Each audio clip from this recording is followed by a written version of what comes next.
Wrigglesworth's Hang-Ups by Tom Wrigglesworth and James Kettle. Broadband on the Run.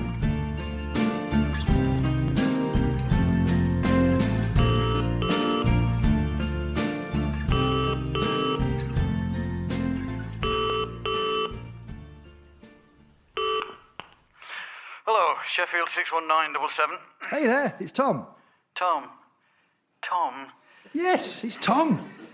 No, don't tell me, I'll get there. Dad, it's me, your son, Tom. Oh, him.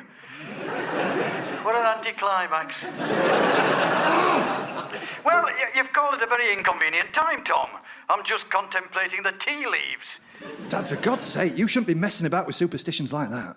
You've got to be the master of your own destiny. Tom, what in the name of Sir Geoffrey Boycott are you banging on about? You said you're reading the tea leaves. I'm not reading them, Tom. I'm trying to get rid of the ruddy things. They're clogging up the sink. You should consider using bags, Dad, although that would mean dragging you kicking and screaming into the 20th century. Yes, thank you, Tom. Listen, I can't hold the phone and wrestle with this stuff. It's all clotted into an impermeable plug. It's amazingly watertight, you could mend boats with it. You better speak to your granny. Hello, Thomas. Hey, Granny. Sounds like a thriller minute over there. Yes, and before you say anything, this would never have happened if your father hadn't made off with my tea strainer. I needed it to drain the peas. Drain the peas? How do you drain peas through a tea strainer? He says, how do you drain peas through a tea strainer? Tell him not very rapidly. This, ladies and gentlemen, is the kind of high-octane, low-importance drama I'm faced with whenever I ring home to speak to my parents. It's always a fraught experience. I try and offset the inevitable stress by making the call with my feet in a bowl of Radox. But I have to keep up the routine. I live in London, you see, whereas they live 160 miles away, in Sheffield. And I think it's important not to lose touch with my mum and dad, given that they've lost touch with everything since about 1980. My mum and dad share their house with my 91-year-old grandmother, Mabel Bradley. No one can tell if this arrangement is a gesture of loving kindness or the execution of a long-planned and slowly unfolding revenge. One thing I do know is that ringing home always throws up a lot of questions, such as, can this really be my genetic inheritance? Or, I've heard it's possible for a child to get divorced from their parents, but can you still do it at the age of 39? And most importantly, would it not be better to drain peas using a colander? The colander and the sieve were in the dishwasher, Thomas. Well, why didn't you just get them out of the dishwasher? Thomas says, why didn't you just get the colander out of the dishwasher? What does he think I am, an anarchist? I'm not opening the door to the dishwasher mid-cycle. Unlike Tom, I respect the laws of the land. For God's sake. He's not still going on about the broadband. What's all this about, love? Oh, it's nothing. I'm sharing the broadband with a next-door neighbour. I've run a cable through to his flat from mine and installed another router. In return, he feeds the cats when we're away and turns a blind eye to the structural damage caused by my wireless speakers. Oh, that sounds lovely, Thomas. I don't understand a word of it. I never thought a son of mine would be masterminding his own criminal empire. How's it going with the tea leaves, Richard? Are you getting anywhere? Oh, there's so much of it. So far, I've only dug into the surface layer. I feel like one of those fellas from Time Team. Thomas is on the phone, Catherine. Oh, let me speak to him. Don't agree to be doing anything for him. You'll be an accessory, and you've never been the sort of woman who'd thrive in police custody.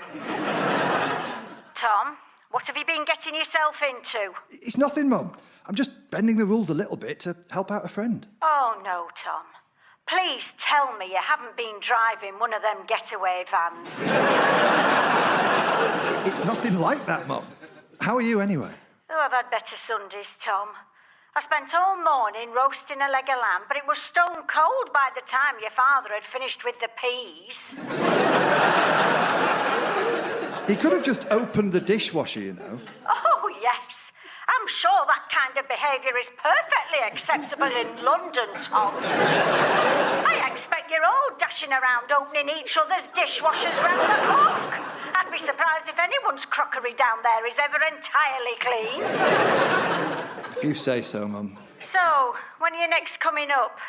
Your dad's really looking forward to seeing you. Is he? Oh, yes.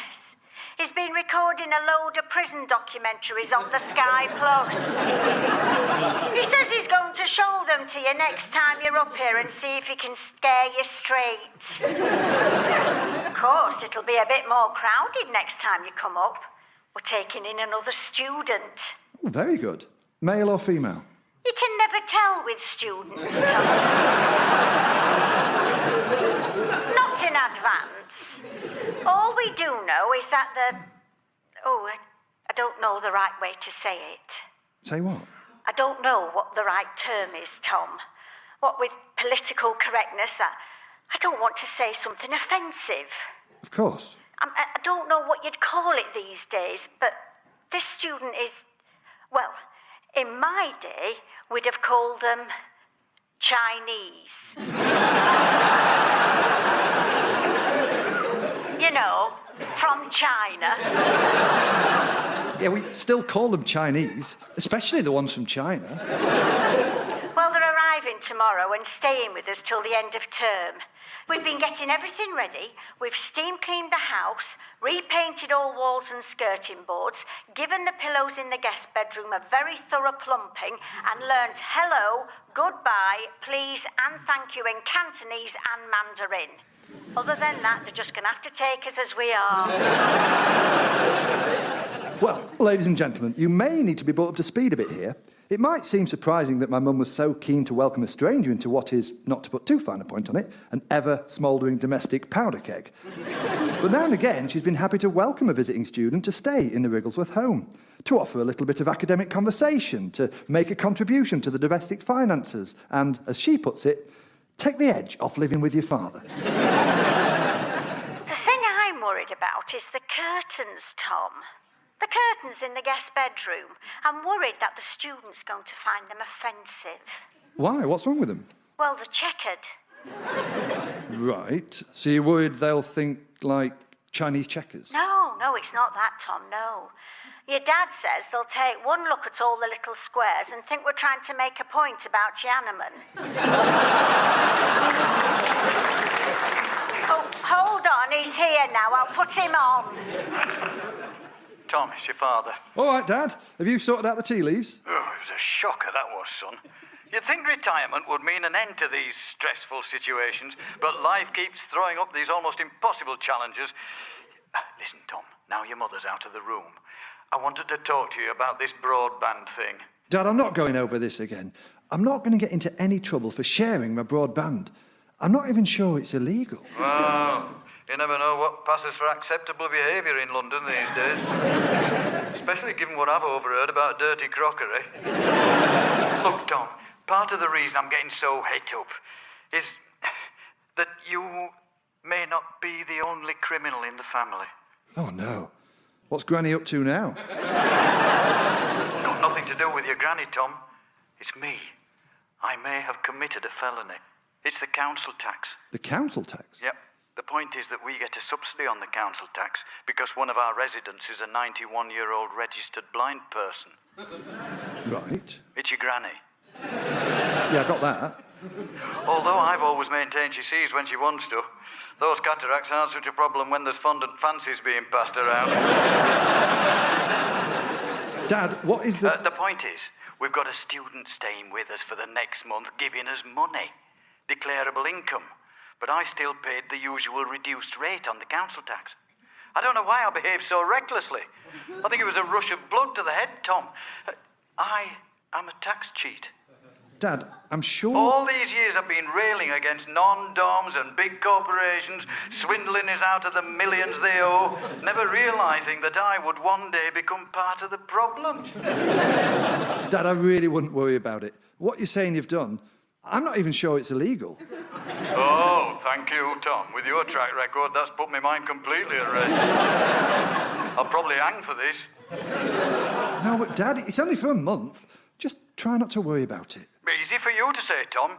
I'm struggling with this guilt all the time. I feel like Richard III.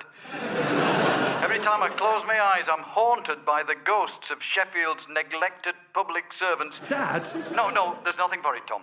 I'm going to have to give myself up. I feel like I'm surrounded and they're closing in. Any minute now I'll hear the whirring of helicopter blades and a voice coming over a loudspeaker telling me to put down my tea strainer and come out the house with my hands on my head. I only hope that the resulting humiliation won't damage the respect you have for me. Dad, I can honestly say that wouldn't be possible. Thanks, son. These kind words mean a great deal, even to a hardened offender such as myself. So, ladies and gentlemen, not only does my dad think that I've got myself embroiled in a life of crime, but he also sees himself as on the run from the authorities. Anyway, I had a busy week ahead. I was booked to go out to Spain to play for 5 nights in a comedy club over there. Now, I don't speak Spanish, but that wasn't going to matter at these gigs, because most of the audience weren't going to be Spanish. They were going to be English expats, largely people who've decided to live in a different country because they think their own is too full of foreigners. Anyway, I arrived in Malaga the next afternoon. I'd just checked into my hotel when my mobile rang. Hello? Tom, it's your mum. Hey, Mum, listen, I'm abroad, so we shouldn't talk for long. It's going to cost you an arm and a leg. Oh, don't worry about that, Tom. Your dad's given me his express permission to flash the cash and profit from our ill-gotten gains. He says I'm a gangster's mole now. He's not still going on about the council tax, is he? To be honest, I tune out most of what your dad goes on about, Tom. Anything else brings only misery. Yeah, I can see that. Anyway, he's out this afternoon. Gone down to the city centre to park on some double yellow lines. Why? Oh, he mumbled something about living completely outside the law. Oh, God. I'm just glad he's out of my hair. He was making the Chinese student very uncomfortable.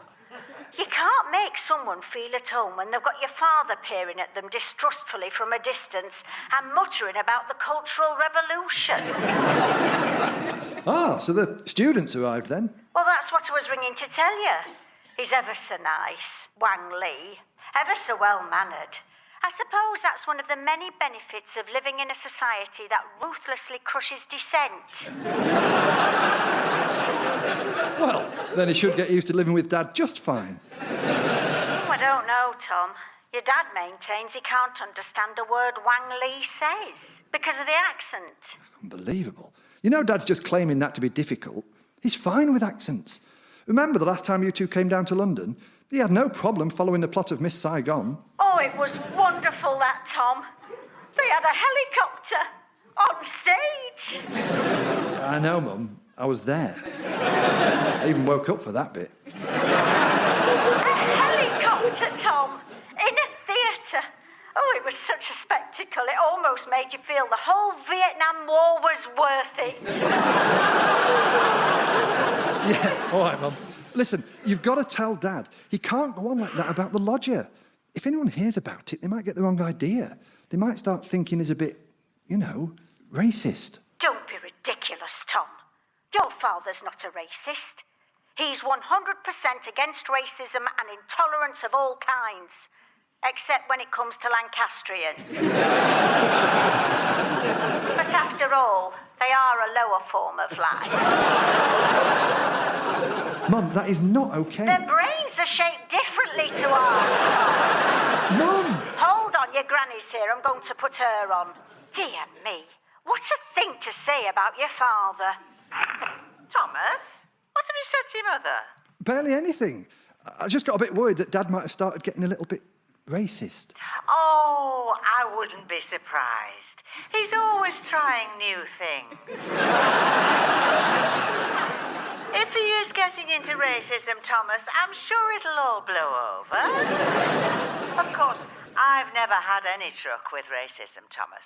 If I've learned anything in the 91 years I've been alive, it's that we have to learn to love each other, black or white, rich or poor. It's the only way we can beat the Germans. Granny, we're not fighting the Germans anymore. They've been quiet for a long time. Some would say too quiet. Well, I expect you don't have a problem with this Chinese fellow. Wang Li, oh, is lovely. A breath of fresh air. And you can understand everything he says? Of course I can. I think he speaks better English than we do. Extraordinary. I don't get what Dad's problem is. Well, your Dad's got a lot on his mind, what with this council tax situation. He's going round the place the whole time with the hunted eyes of a fugitive. But it's completely unnecessary. I know. I've already told him. If it helps, I am perfectly willing to accept a period of tax exile. I'll go and live in France like the Rolling Stones. You stay where you are, Granny. I need you to keep Dad on the right side of Wang Li. It is nice having someone new around the house, Thomas. Of course, we had a lodger in our house when I was a girl. Did you, Granny? Oh, yes. Turned up one day looking for a place to stay, and my mum and dad took him in. Lovely. I remember he used to help my mum with chores around the house, and in the evenings he'd sit up talking with my dad. They were both mad keen on hill walking. All right, yeah. Oh, we all loved Alan.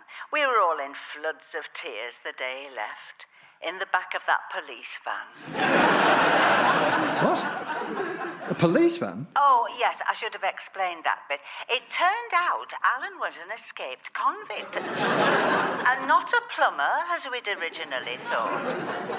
Bloody hell. He'd been doing a 5-year stretch for arson. That was how he'd got all his knowledge of hill walking, you see. He'd come over the Pennines from strange ways. Oh, they were wonderful days, Tom. They were more innocent, more trusting times. Well, ladies and gentlemen, you can always learn something new from listening to the older generation. In this case, it was the news that my family has a long tradition of harbouring criminals on the run. From Alan the arsonist to my father, the tax terrorist. Thing was, it wasn't long before my own criminal past, and indeed criminal present, began to catch up with me. Because that evening in Malaga, I received a very troubling text. It was from my next-door neighbour. He said the broadband had gone down, but not to worry, because he'd called out a Sky engineer to come and look at it. What could he have been thinking? The only reason he's got broadband in the first place is because I'm giving it to him on the sly. He hasn't got Sky broadband, he's got Sly broadband. What is he doing attracting the attention of a Sky engineer to our little arrangement? I instantly texted back saying that on no account should he get an engineer around. He texted back saying that he wasn't sure that we'd done anything illegal. To which I texted back that I had absolutely no time for that sort of cavalier devil-may-care attitude. To which he texted back that the World Badminton Championships were starting on Eurosport later that week, and he had no intention of letting my timidity deprive him of, and I quote, hours of red-hot shuttlecock action. He further pointed out that if no broadband was provided, he would consider his part of the deal null and void, and I might well come home to find that my unfed cats had eaten each other. Well, it didn't feel like I had any alternative. I was going to have to let him summon a Sky engineer and hope for the best. But that meant that while my dad was throwing himself on the mercy of Sheffield City Council, I was throwing myself on the mercy of the kind-hearted, tender Rupert Murdoch. Hello? Tom, it's your dad. Dad, look, I've been trying to tell Mum I'm abroad. You keep ringing me, it's going to be a hell of a phone bill. What does it matter, Tom? What does any of it matter? What value does money have if you no longer have your good name? Oh, for God's sake. I tried, Tom. I went down to Sheffield Town Hall yesterday and tried to surrender myself to the authorities, but they weren't having any of it. They weren't? I tried to explain about the problem with your granny living here and the Chinese guy moving in and it all being your mum's idea in the first place. In my mind, the issue was crystal clear, but they kept telling me to calm down. I think they must have got the wrong end of the stick, though, because they kept asking me if I wanted to apply for sheltered accommodation. Listen, Dad, I really think it isn't a big problem. And there's more important things to think about, like your attitude to this Chinese fellow. How come you're saying you can't understand a word Wang Li says? Well, I can't. They all reckon he's talking English, but it just sounds like gibberish to me. Dad, you can't say things like that. Well, I ask you, Tom, the whole thing's ridiculous. He sits there the whole time, jabbering away, and your mum and granny pretend like they understand him. Either they're trying to be polite, or it's a deliberate attempt to break me mentally. Dad, honestly. And I don't think he understands us either. I was giving him a good half hour yesterday on the history of the Clumber Park estate, with particular reference to the walled gardens. And he just sat there the whole time staring back at me with this glazed look in his eyes. Honestly, if I hadn't twigged that he was having language difficulties, I would have thought that he was indifferent to the whole thing. Dad, can you at least try and make an effort? Just try to work out what it is Wangley is saying. Oh, I do my best, Tom, but it's not easy. It's just impossible to follow. It's like the last time we came to see you in London and you took us to see Miss Saigon. What? I thought you were following what was going on. Do I look like I speak Vietnamese? Or indeed, the language of theatre? You said you enjoyed it. Well, of course I enjoyed it, Tom. There was a helicopter. On stage, Tom. A helicopter. Yes, I remember. I don't suppose I'll be having too many nights like that again in the future. Not once the long arm of the law catches up with me. How's your caper going? What do you mean, caper? Well, I don't know what you call it. I've only just become a criminal, Tom. I haven't yet mastered the slang. You know, your little scam with the broadband. I don't want to get into it right now. Ah, the net's closing in on you too. I've seen on the TV there are terrible things that happen in prison. You might think you're safe from all that, Tom, but I'm telling you, the people in there aren't as choosy as you might imagine. Well, ladies and gentlemen, on that encouraging image, my father rang off, leaving me with my worries about the impending visit of the sky engineer. All through that day and into the next, I kept stressing about the implications of my foolish actions. I was waiting all the time to hear some news about the engineer's visit, if only so I could get the full picture about just how much trouble I was in. Eventually, I cracked. I texted my next-door neighbour on Thursday morning and said, "What's the latest?" 20 seconds later, my phone went. It said, "Bad news, I'm afraid. The badminton champion's been suspended." Trying to master my rage against the indoor sports-addicted cretin, I texted back saying, "Is the broadband back on? What did the sky engineer say?" He replied, "Oh, it's all fine. Apparently the router had come unplugged." I texted again, "Did he not say anything about our scam with the broadband?" And I got this reply. He did notice, but he said he wasn't going to do anything because he wasn't even sure it's illegal. Despite the fact that this is what I'd believed in the first place, I still felt this awesome wave of relief wash over me. And perhaps because I was in such a good mood, a thought popped into my head that would allow me to share this sense of relief with someone else who very badly needed it. So I texted the next-door neighbour again, and, seeing as he was in London, I asked him if he could do me a very special favour. Hello, Sheffield 61977. Hey, Mum, it's Tom. How are things with you? Oh, wonderful, Tom. Your father's lightened up ever so much. This morning, he jumped out of bed, pulled open the curtains, and said he'd never felt so happy to be alive. Oh, dear. You better keep an eye on him, Mum. It sounds like this could be the onset of something degenerative. Richard, it's Tom. He's just come in. I'll put you on. Tom, listen, I can't talk for long, only I'm enjoying my life, and I don't want the sound of your voice to bring me down. All right, Dad. You're in a better mood. Not so worried about the threat of imminent prosecution? Those clouds have lifted, Tom. I'm once again a free man. I got a letter, you see, postmarked London, from Buckingham Palace. I see.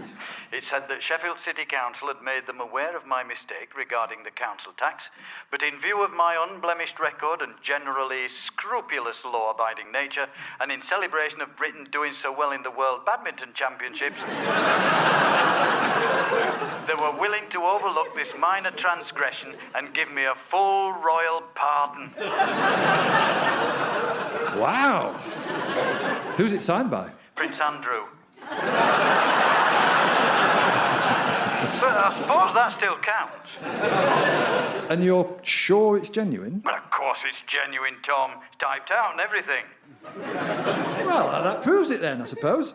Must be a great weight off your mind. Yeah. And how are you getting on with Wang Li? Well, I'm afraid that's no better.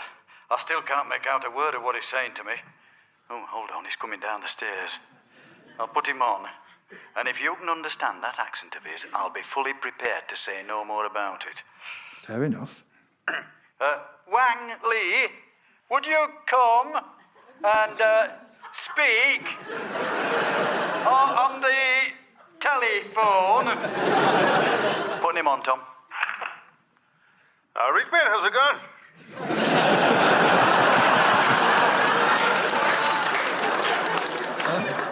Hello? Is this Wang Li? Well, aye, man. What can I do for you? Probably not much. I'm Tom Wrigglesworth. I'm Richard and Catherine's son. Oh, right, yeah. Ah, they get canny as out. Yeah. Let me feel real welcome. I hardly miss Gateshead at all. Gateshead? So you're not from China? Well, that's where I grew up, man. When my parents got divorced, we came back here. Well, Mum's from Northumbria. I see. She taught us how to speak English. You might not have noticed it, but I've got a slight accent. Barely at all.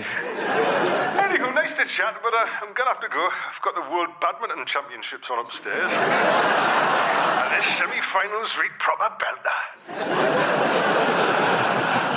OK, bye. See what I mean? Indecipherable. Yeah, I mean, that wasn't... Hold on, your granny's here. I think I'm going to talk to the flowers again. What a glorious day. Hello? Hello, Thomas. It's Granny. What's wrong with your father? He says he's going to go and talk to the flowers. God knows what about. I'm going to guess trade unionism, the pros and cons. I'll go around later and see how many have wilted. Is everything all right with you, Granny? Everything's fine with me, Thomas. Wang Li's got me a lovely present to say thank you for us putting him up. It's a Chinese tea, and it's delicious. Really lovely big leaves. I couldn't find my strainer, so I had to pour most of it down the sink. Still, the mood your father's in, when he finds out, I'm sure he won't mind. I'm sure he won't, Granny. I'm sure he won't.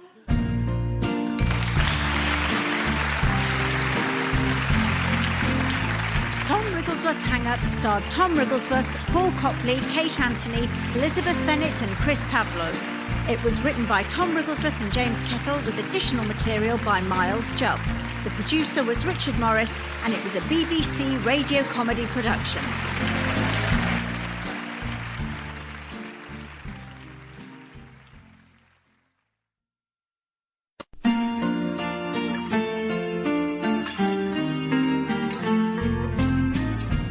Tom Wrigglesworth's Hang-Ups by Tom Wrigglesworth and James Kettle. The Madman in the Attic.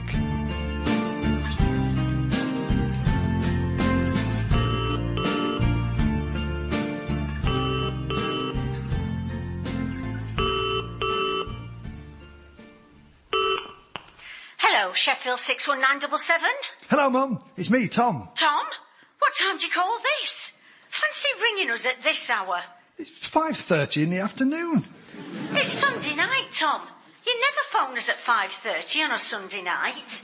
I'm a bit early, but what's the difference? Well, it doesn't feel right, hearing your voice at this time of day. I've got songs of praise in one ear and you in the other.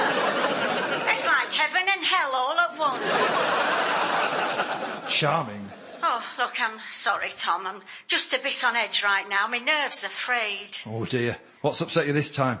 Is it the ongoing misery of man's inhumanity to man? Or has the milkman not been? No, it's nothing like that, Tom. It's your dad. What? What's wrong with him?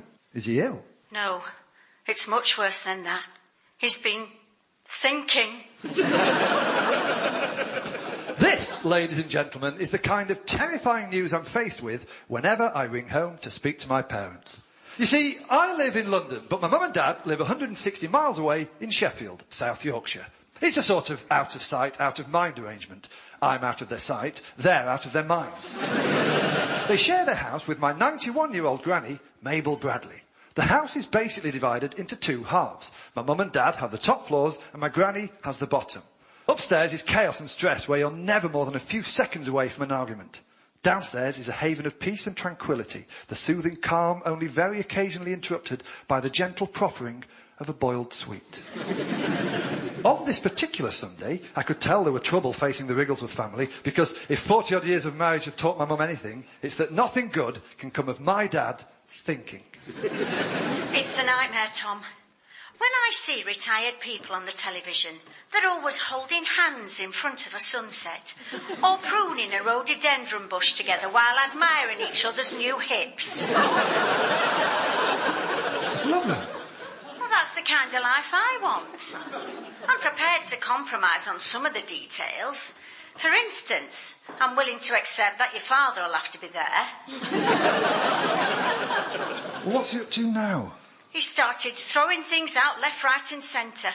He's taken so much stuff down to that tip you'd think there were nectar points involved. Right. You can barely turn your back on him. Just 5 minutes ago, I had to stop him approaching my spice rack with an empty bin bag and a look of menace in his eyes.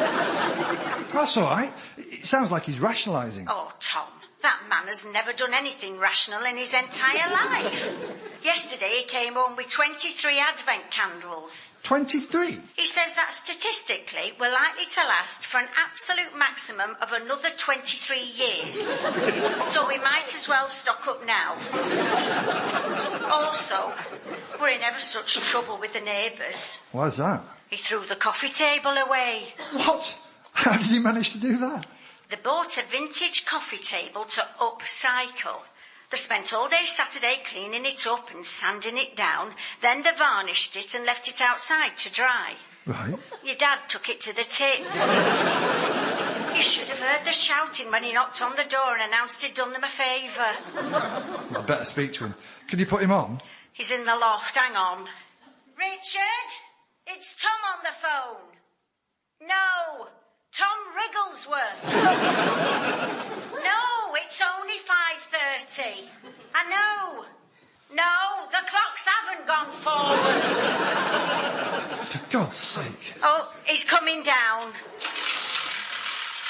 What's that noise? It's the new loft ladder. It's electrical.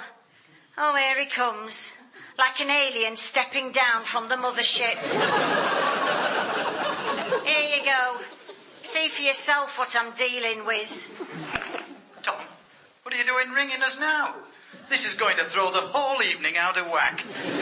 Listen, Dad, what's going on up there? We're not going to last forever, Tom. I figure we might as well get rid of all the stuff we're not going to need. Sounds sensible. For example, I've worked out how many herbs and spices we're going to need to last until the end of our days.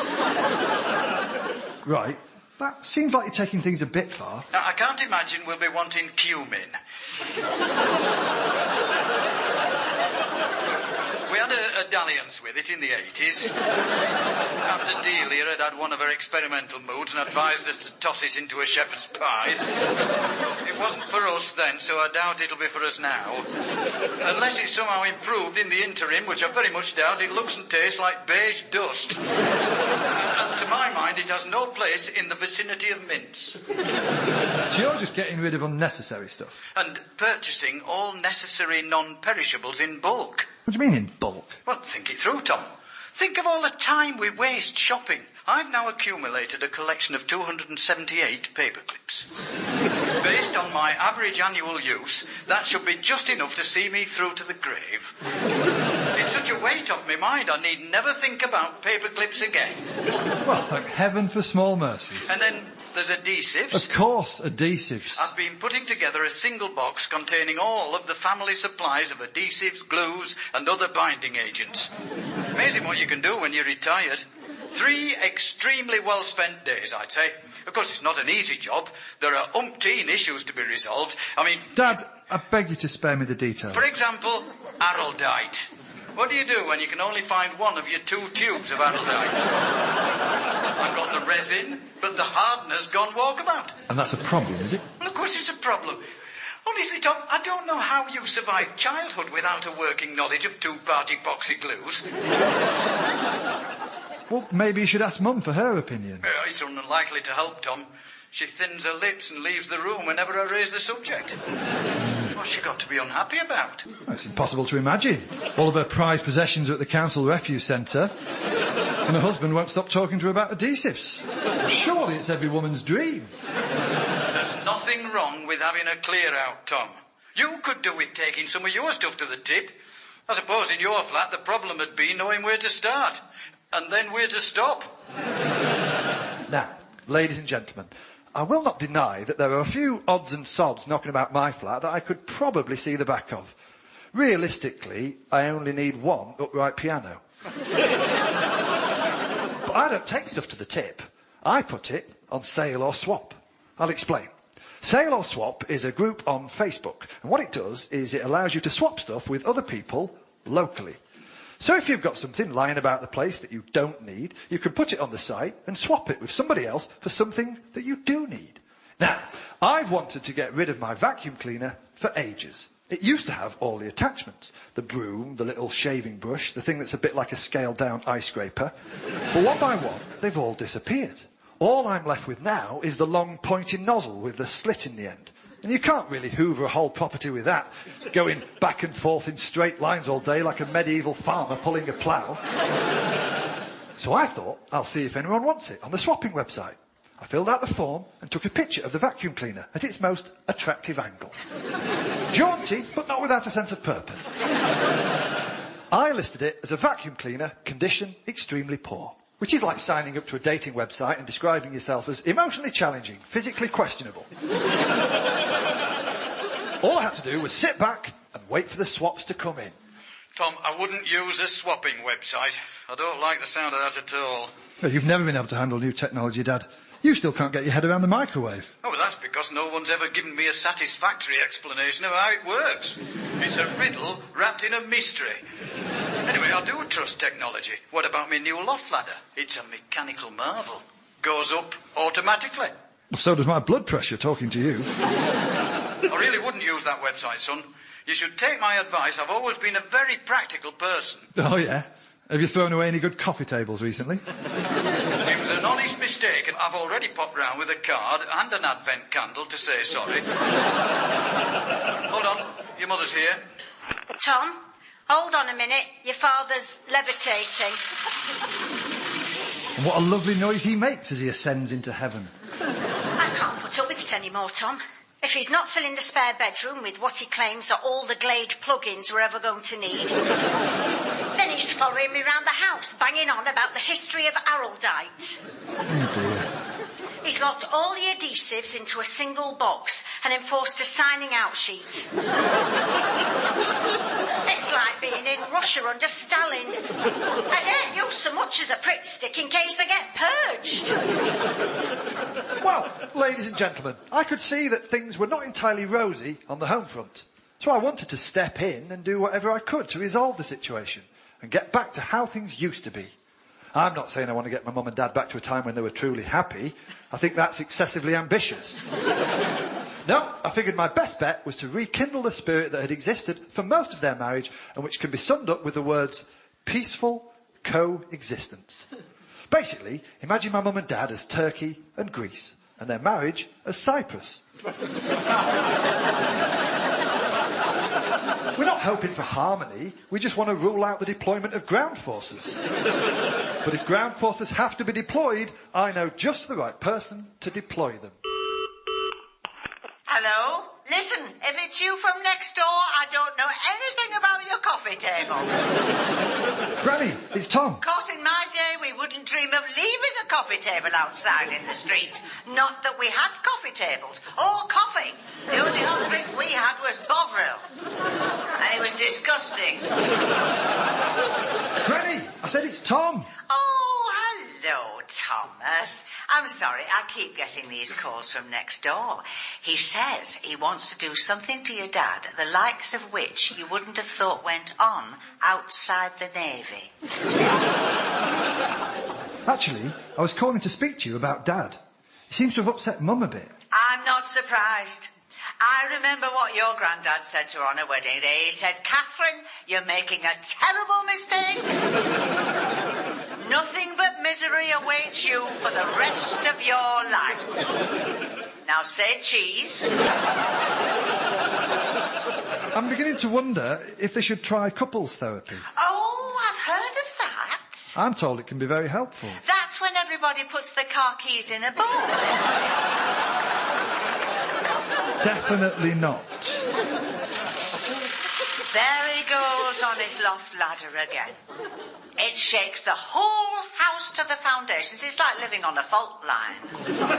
There must be something we can do. Your dad needs to be taught a lesson. That's easier said than done. They say that to achieve victory, you must turn your opponent's strength against them. That's how you win at Ludo.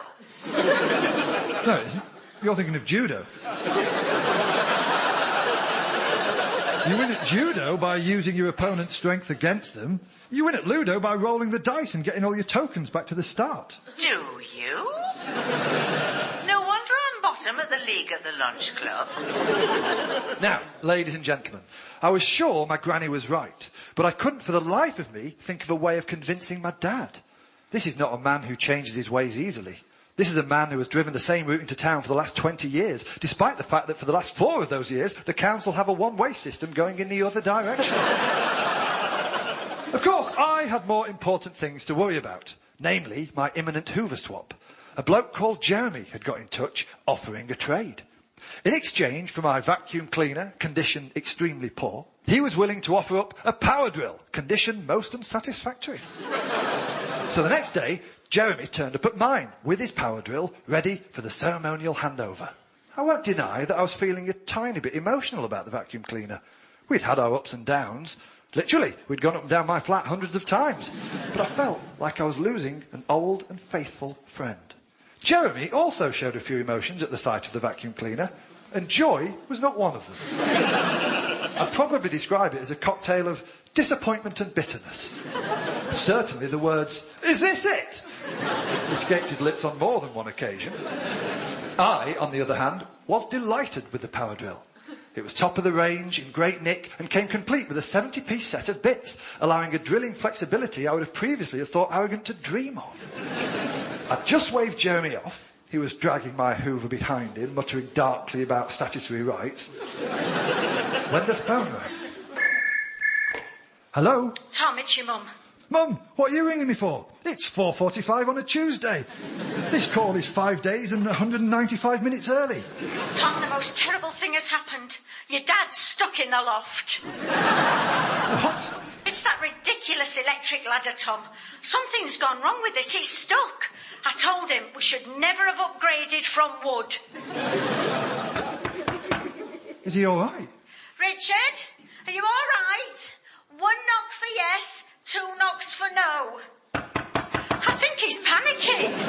How did it happen? Well, he went up there and everything was quite peaceful, so I took the opportunity to run the Hoover round. Well, the ladder was blocking the bedroom, so I pressed the button to wind it up, and now it won't come back down again. Who's on the phone? It's Tom. Don't tell him I'm stuck in the loft. I'll try pressing the button again. Mum, you talk to Tom. Hello, Thomas. Hey, Granny. Press it properly, woman! I am pressing it properly. Oh, Granny, seems to be all go there. I know. I've brought my stool up to sit on. I wouldn't miss this for the world. Richard, stop banging so hard. You're sending down clouds of dust. You know I've just been round with the Hoover. Granny, I think you're going to have to ring the fire brigade. Don't be ridiculous, Thomas. We can't get them involved. They'll take one look at the situation and put all 3 of us in a hole. Well, ladies and gentlemen, I could quite happily have stayed on the end of the line listening to that all night, perhaps only pausing occasionally to open another beer.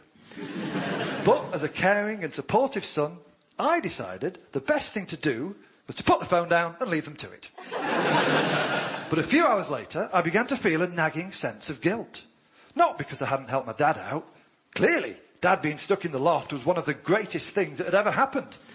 No, I was feeling guilty about Jeremy. There was I, rejoicing in the acquisition of a fully operational power drill, while leaving Jeremy with a frankly substandard Hoover. He'd given me something exciting and gleaming that brought with it a range of wonderful possibilities. And in return, it was as if I'd cleaned up after my dog and then dropped the bag through his letterbox.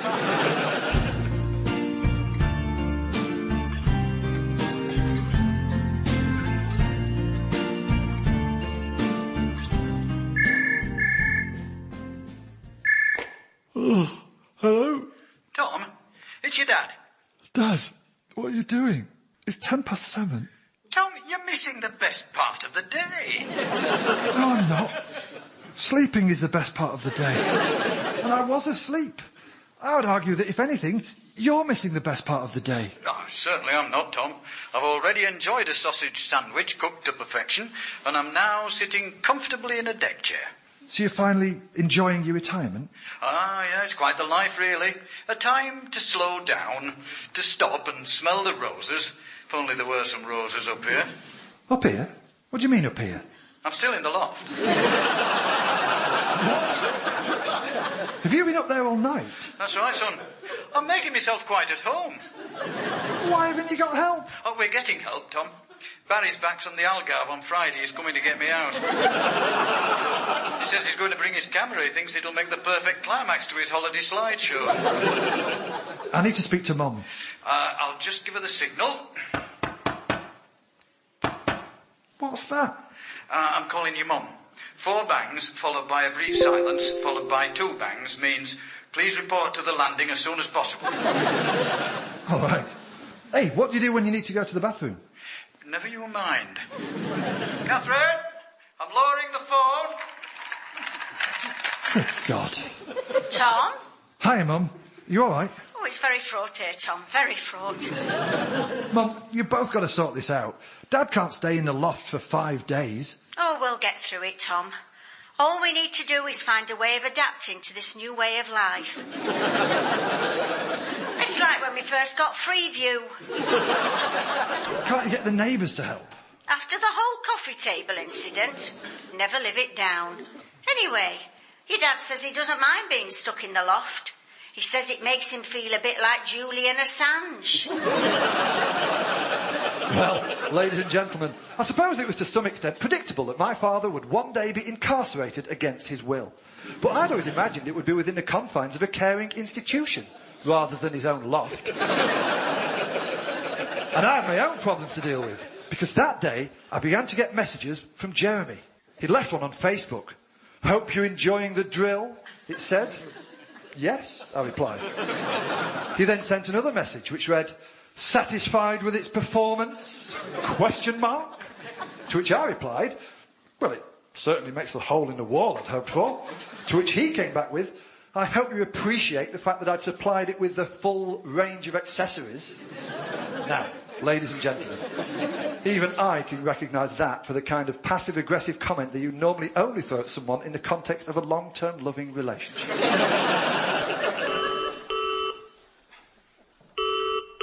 Hello, Sheffield 61977. You're through to the loft. If you wish to be connected to the rest of the house, just say the word, and I'll start banging on the floor. All right, Dad, you're still up there then? Absolutely, Tom. I'm having the time of my life. What? It's so peaceful.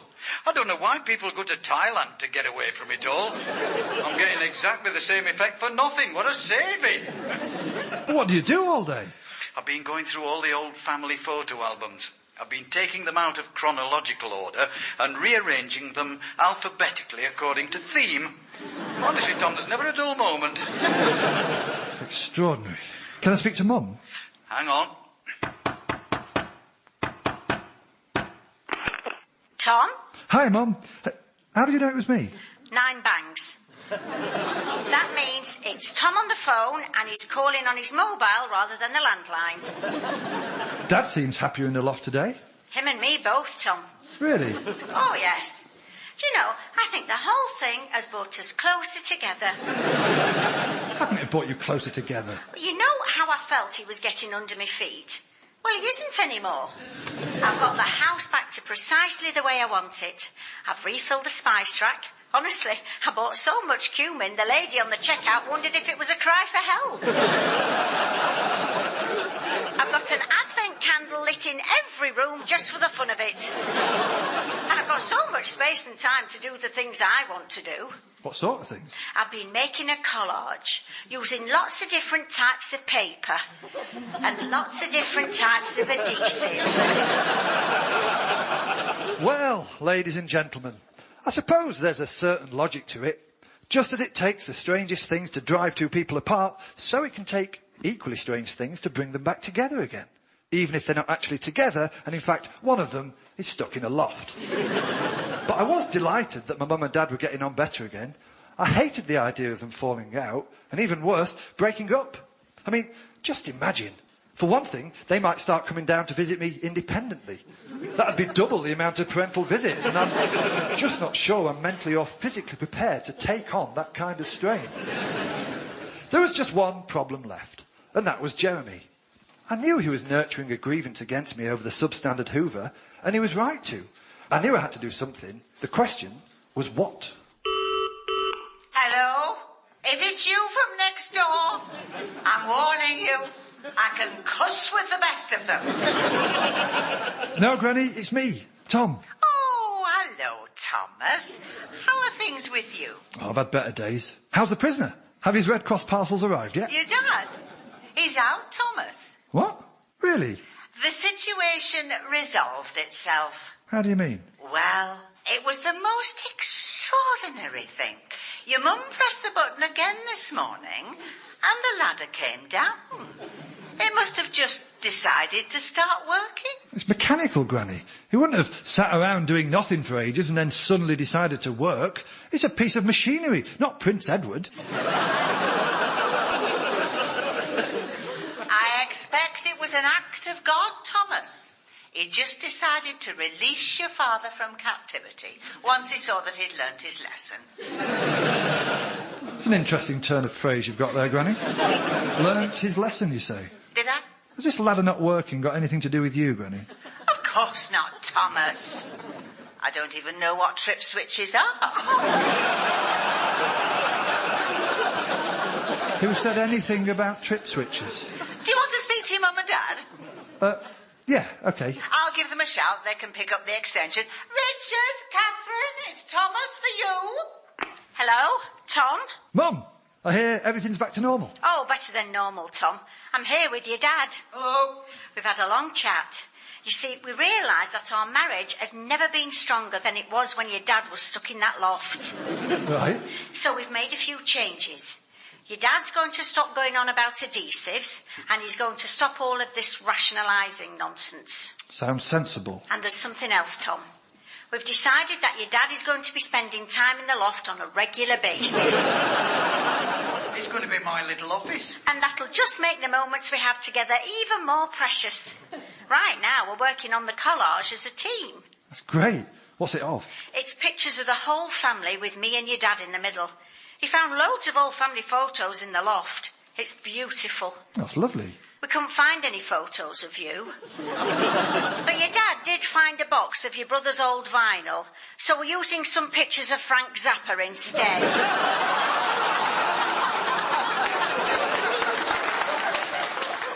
Do you want to speak to your dad? Yeah, all right. Hello, son. Here, this collage is really coming together. It's great stuff, this PVA glue. Of course, you know it's a kind of thermoplastic, specifically a water-soluble synthetic polymer. Sorry. I mean, I'm glad to hear things are back to normal. Oh, it'll take more than a little falling out to come between me and your mother, Tom. Together, we're stronger. We're like Arodite. Richard, don't use the A word. Sorry, love. So you've given up on your rationalising, then? Yes, it got a bit out of hand. You go into something with the best of intentions, but it doesn't work out as you intend. Yeah, that's exactly what happened to me with a sale or swap. Did you get rid of the Hoover? I got rid of it. Then I ended up feeling so guilty about it, I had to go and buy a complete set of attachments so I could make it up to the bloke I gave it to. Sounds entirely reasonable. I went over there today. You must have been glad to get hold of all the stuff for the Hoover. Well, not exactly, Dad. When I got there, he was burning it on a bonfire in the back garden.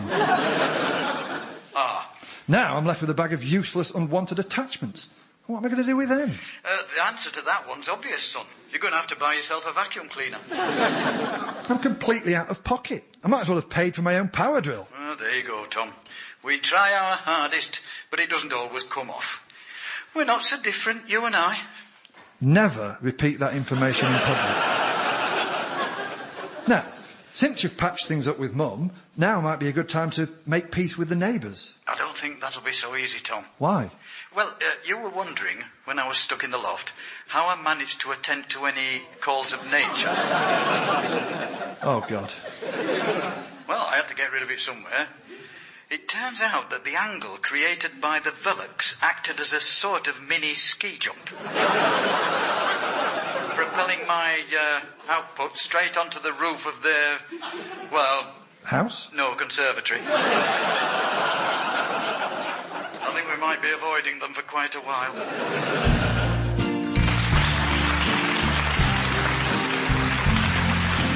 Tom Wrigglesworth's Hang-Up starred Tom Wrigglesworth, Paul Copley, Kate Anthony and Elizabeth Bennett. It was written by Tom Wrigglesworth and James Kettle, with additional material by Miles Jupp. The producer was Richard Morris, and it was a BBC radio comedy production.